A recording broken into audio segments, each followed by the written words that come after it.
ভাই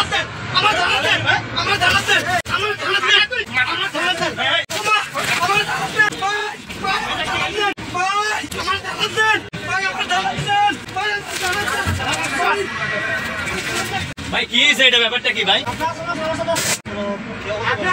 ভাই কি সমস্যাটা কি ভাই জানতে পারি একটু? জানতে পারি না? আমি ভিডিও করতেছি, গাড়িটার নাম্বার নিচ্ছি আপনার, আমার যাত্রী যেহেতু নিয়ে গেলেন এই জন্য নিলাম আর কি।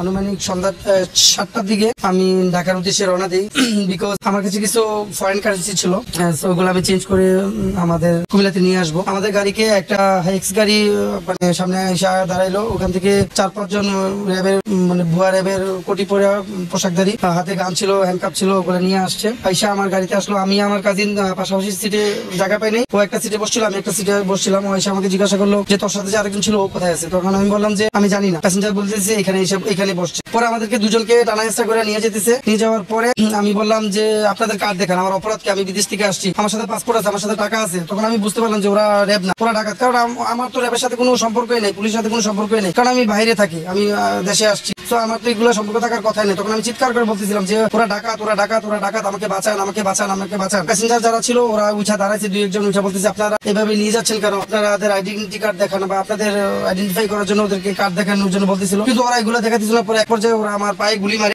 সিটের উপর আঞ্জা করে ধরে রাখছি, মানে জোর করে ধরে রাখছি যাতে আমার না নিতে পারে। তখন আমি চিৎকার করে বলতেছি আমি যদি অপরাধ হয়ে থাকি আমাকে থানায় নিয়ে চলেন, আমার সাথে টাকা আছে, আমার সাথে পাসপোর্ট আছে, আমি আজকে বিদেশ থেকে আসছি, আপনারা আমাকে বাঁচান। আমি অপরাধ হলে আপনারা আমাকে থানায় নিয়ে চলেন, থানায় নিয়ে চলেন, থানায় নিয়ে চলেন। অনেক কাকুতি মিনতি করছি। পরে এক পর্যায়ে ওরা আমাকে টাইনাই হেসে ওরা ওদের গাড়িতে তুলে ফেলে। পরে প্যাসেঞ্জাররা সবাই নাইমা ওদেরকে আর পায় নাই, ওরা গান দেখায় সবাইকে ভয় দেখাচ্ছিল। পরে আমাকে টান দিয়ে নিয়ে গেছে। পরে ওরা একটু যাই আমার হাতের হ্যান্ডকাপ খুলে আমাকে হাতে বাঁধন, মানে হাতের পিছন নিয়ে হাত বাঁধার পরে চোখ বাঁধে, তারপরে মাথায় ক্যাপ পরিধান করে।